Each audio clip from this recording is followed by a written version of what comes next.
Welcome. This here is Hot Prospects. It is the show where we discuss how to turn your lead generation into a burning inferno. We have with us today Sylvia Dana. You are the database dominatrix. Crack that whip. This is about to turn into Okay. This is about to turn into a Devo video quick, isn't it? It is. So if a agent is kind of lost with the database, with the CRM, as we like to call it in the real estate business, what do you think is something that we could talk about that would really help people navigate their CRM? So, you and I were talking briefly before this, and, I was saying the number one question I get is, Sylvia, when I get a lead, what do I do with it? When I add a contact, what's my next step? And, have you ever had, kids or spouses that, they're looking for something in the house, they're looking for something and it's under something else? They just have to pick things up and it's under that thing. I wish more agents would dig a little deeper in their CRMs and click things and see what it does. My mother used to say, if it was a snake, it would have bit you. Yeah, exactly. Yeah. So sometimes it's just push yourself a little harder with technology. I think what happens with systems is CRMs, it involves technology. And I don't care if an agent is a Gen Z or a boomer or a Gen X or millennial, most people do freeze when it comes to technology. So it's kind of interesting to me. So, if they just push themselves a little bit more to click around things and then think about the consumer and how that consumer might want to be interacted with. And the way that I think about that myself is I'm a consumer and I know how I want to be interacted with. And, to many people's surprise, it's not like, don't bother me. It's like, please bother me. Like if somebody who mowed lawns, for example, knocked on my door and said, I would like to mow your lawn, I'd be like, that's great. Where have you been all my life? Because you know what? I don't feel like finding somebody to do that. And the next door neighbor has a lawn guy and the lawn guy comes every couple weeks and mows the lawn. That lawn guy has never offered me also to mow their lawn. Why? And you know what? I'm not going to go out there and ask him. He needs to come to me. There. He's right there. Yeah. Just come on over and knock on my door. I'm too shy. I don't want to ask because maybe you don't want to mow my lawn for some reason. It's so I want to be sold. I want to be offered things, because, so that's how I operate. But anyway, I digress. Long story short, I have kind of a process I teach agents to do in their CRMs. And the first thing is, guess what?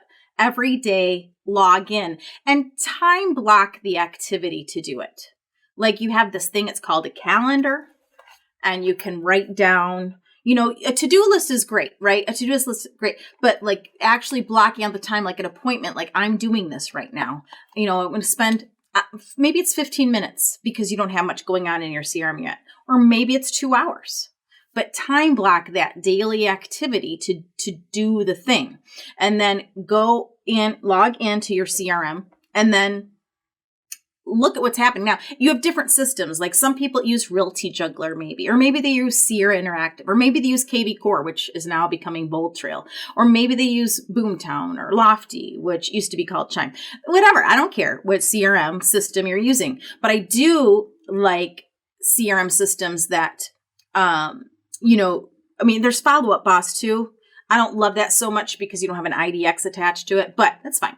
But whatever CRM system you use, that you can open it up and see what activity has been happening. That's why I love KV Core. I love when I open up that dashboard and I can see all the activity on my website. I can see who looked at my website, who opened an email and looked at a property.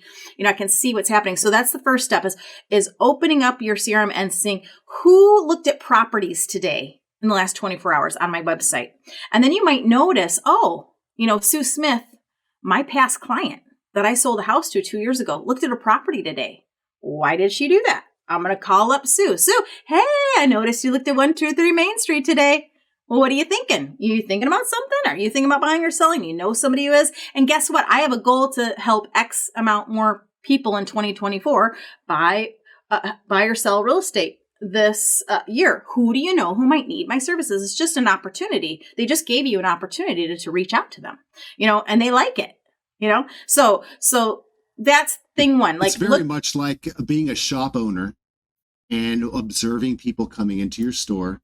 They're lingering around the appliances. Mm-hmm. So then you can walk over and say, hey, what do you think about a new washer and dryer?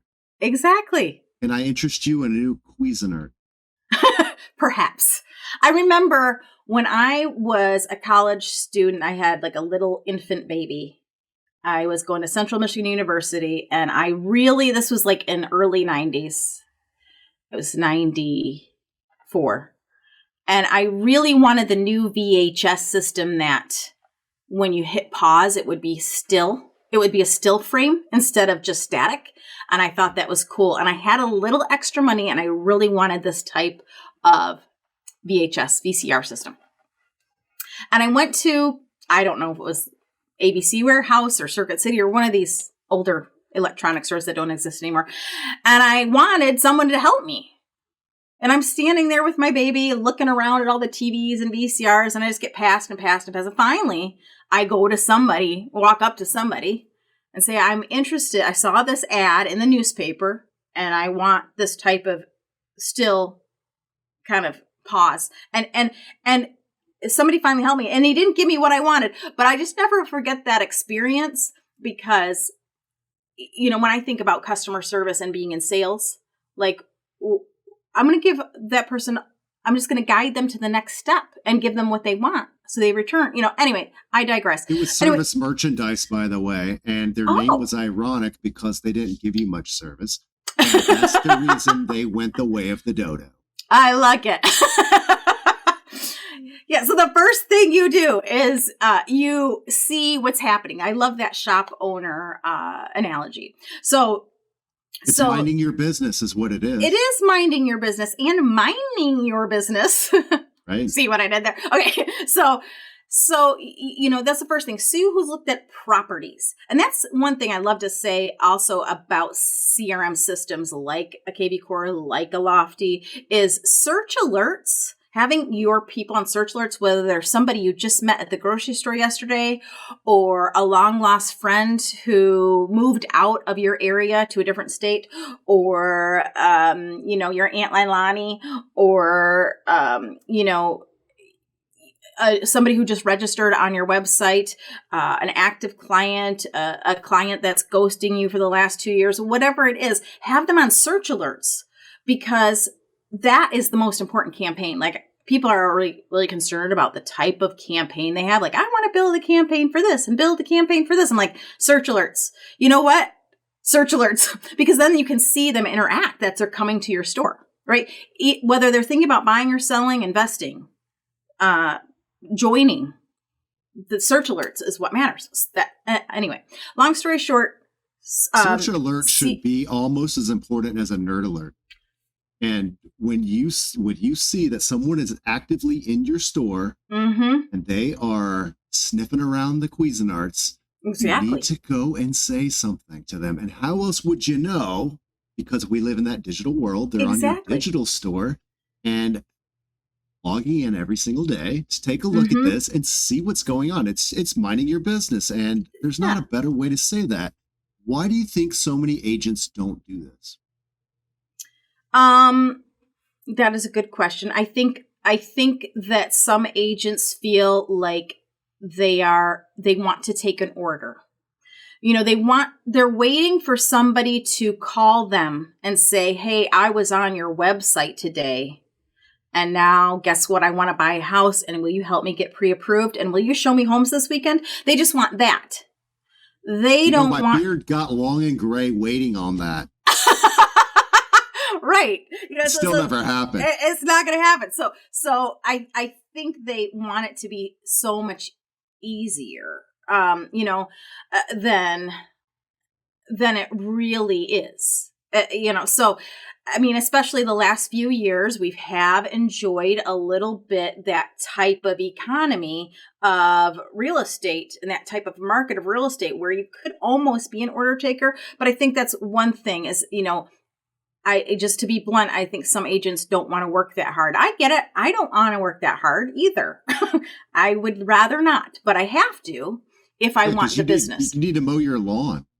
I don't want to do that. But either. I hear it's getting tall. It really is. I have some beautiful crickets in my backyard. And sometimes I'll be on the phone with my boyfriend and he'll be like, wow, I hear those crickets are nice. I'm like, well, what you do is you just never mow your lawn in the backyard. And then you'll have some beautiful cricket noises all day long. Anyway, I digress.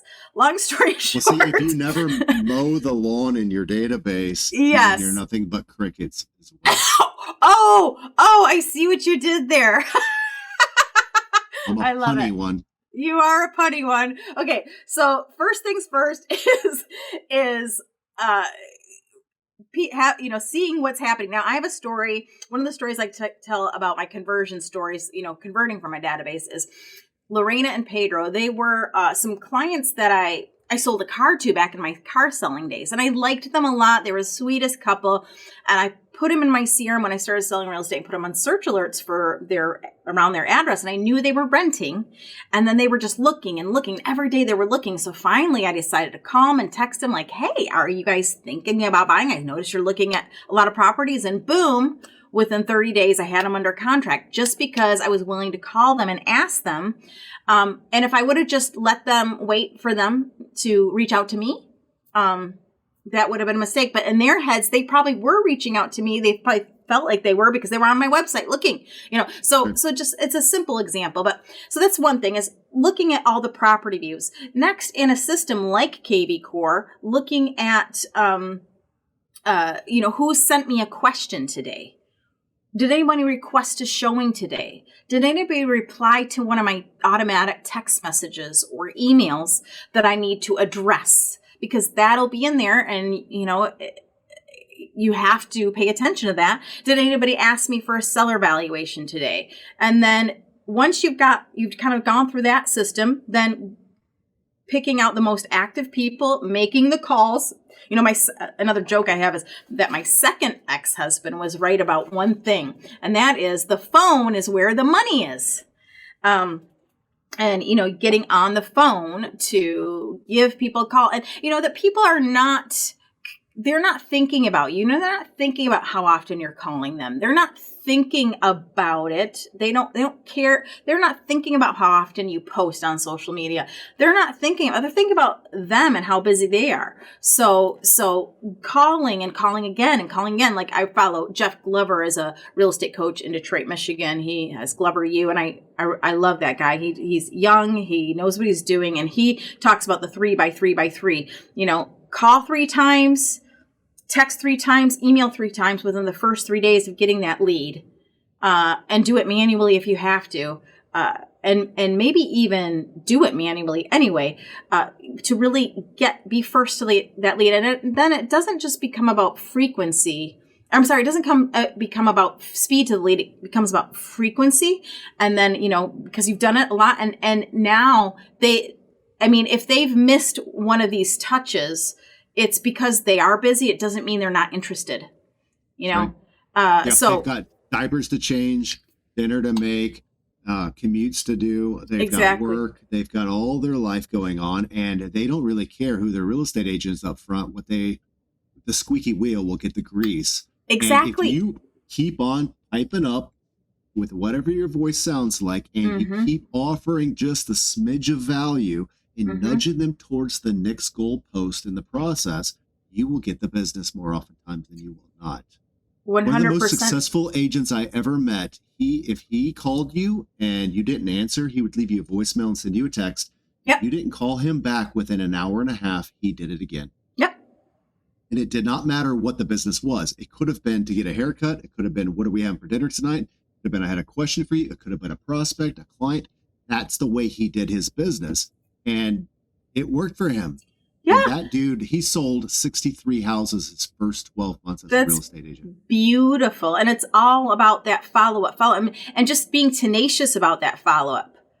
Well, tell us real quick before we wrap up. Yeah. What is required in order to do the search alert? We need a digital database. Yep. Do we need to have our website connected to it? So I love a IDX system like KV Corp or Bold Trail, like Lofty, which used to be called Chime, like Sierra Interactive, Boomtown, because it's got the CRM and the IDX website is part of that system. So when you have search alerts connected from your MLS, your IDX website, then all the people that use the search alert. So for example, I live in Grand Rapids, Michigan. If someone's inquired about a home in Grand Rapids, Michigan, they're going to start getting all of the properties that are similar to what they looked at every day. And then I can go in and after a couple of days and clean that up, maybe adjust the search alert to be maybe less frequency, more frequent, whatever I want to do, change the criteria of the search alert if I think I need to, based on what they're looking at, what they're opening, the area they're in, the inventory that they first looked at, whatever I need to do. And then the importance of that is you're top of mind, but then you follow that up with a phone call. You follow it up with a video message. So if you don't have a phone number, a video message within your system, if you can, I don't know. Now I lost the question because I'm going through menopause and I forgot my brain. What'd you say? That's okay. Go ahead and turn the AC down a couple notches, and I'll repeat it. It was just simply you were right on track. It's what's required in order to do search alerts. Oh, what's required is you need a CRM digital system. CRM. Yep.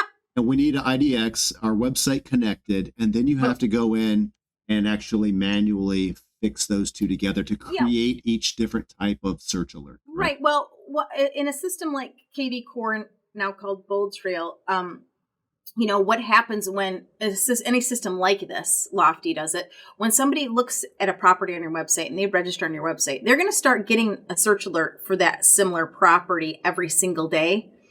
And so, sometimes it takes about 24 to 48 hours for it to start. So I have a group of leads I call my 72-hour leads. And so after I've had a lead for 72 hours, I go and check on what is the search alert doing. Because sometimes if somebody's looked at some property that's kind of unique for the area, like maybe it's a fixer-upper and it's really like $100,000 lower than that area, no other properties are going to be sent because it's too unique. Or maybe it has like 6 bedrooms and every other home in the area only has around 3 or 4. So they're not going to, so you have to see what they first looked at and then adjust the search alert and then check, are they opening it? Why aren't they opening it? If they've gotten it like every single day for the past like 2 weeks, a search alert from me and I've verified the email address and they're not opening, then maybe I, take the search alert back to twice a week instead of daily and see if that helps, whatever I want to do. Maybe I change the price range. Maybe I change the subject line because you can do that with these dynamic subject lines in those systems and see if a different subject line will work. But the best thing to do is see if you can send a manual email or a manual personal video message. I have like this board, and I put the person's name on there. You can't see it very well now, but, and I'll make a video message where I'm emailing them. And so they know I'm talking to them. And I say, hey, what's your best phone number? Reply back. I'm going to call you, or this is my number. And let's fix your search alert so I know what to send you, and I kind of start there. And then, I've had people say, oh my gosh, Sylvia, you're the best agent. You're the most on top of it agent I've ever met. You're always following up with me. And I'm like, I don't even know who you are because I was day drinking at the pool the last week. But that's what they think because I'm just doing little things. So did I answer your question? I have had many experiences in the past where I put somebody into a campaign. I manage my database every day. And then one day they call me and say, thank you so much for taking care of me. I'm ready now. Yeah. And you put some automated things in, but you have to check it every single day and make sure that it's still running properly. You wouldn't just turn your car on and let it just keep running all night long. You need to Right. you need to manage whatever you have on auto. And Mm-hmm. so otherwise it can run away or shut down and you don't realize it's not working. And as a result, I have found that most prospects will go with the agent who keeps nudging them forward. Yeah. Keep saying, come with me. I'll make Yeah. this easy for you. Here's step Mm-hmm. 1, step 2, step 3. Come on, let's go do step 1 together. Come on, Yeah. let's go. Are you ready now? Nudging, encouraging, being excited with them, Mm-hmm. and being the frequent. Some people think of it as a pest, but that's really what you want, because these days, how many times do you get bad service in a Mm-hmm. restaurant, in a store? Wherever you go, bad service is the way things go. And so Yeah. most real estate agents are going to give bad service too. Yeah. They're going to be slow. They're not going to be regimented. They don't have a system in place. And when you have those things and you speak up and say, come on, come on, come on, come on, this database is going to allow you to do that in a much more systematic way where you don't have to worry, did I forget? It's ready there for you. Yeah. One thing that kind of drives me nuts when I hear agents say, they have bad leads. The leads are bad. Facebook leads are bad, or Google leads are bad. These online leads are bad, or referrals they've gotten bad, bad, bad, bad. It's like, well, what have you done for them? Like, these leads, these contacts don't owe you diddly, but you owe them everything. Like, they have no obligation to work with you whatsoever. And just because they're not interested or ready right now doesn't mean they're a bad lead. Like, maybe over time, you can prove yourself. You can show them who you are. You can provide content and value and video messages and infotainment newsletters and touches and maybe pop-bys and calls and mailers, whatever information you can find to get to them. It's just like courting. It's just like just like a dating relationship. One of I use this analogy a lot, like Kate and Leopold, like this old movie from 2007. I've seen it. Yeah. And, Leopold comes to the future from 1876 or something. I can't remember. Climbs through the window, right? Yeah. No, it's like through the Brooklyn Bridge. Oh yeah. Yeah. Somehow he comes through time, and meets Kate. Kate, is a modern woman, and her little brother, and Leopold are talking, and her little brother is telling Leopold about a girl he started seeing or he met, and that he gave her a call and left her a message, and now the ball's in her court. And Leopold's like, oh, no. You're missing the point. The point is to keep the ball in your court. And it's the same way with us. We are pursuing, we're courting, and we're getting that other person to know us, like us, trust us, and want to work with us when they're ready. The end. Perfect. Yeah. If you out there in TV land found value in this conversation, then please share this video with a friend or watch another one. Visit our websites. You can find Sylvia at sylviasystem.com. Sylvia, thank you for those insights. Let's make another video. I love it. About CRMs and databases, so stay tuned for that. See you next time. See you then. Awesome. Bye.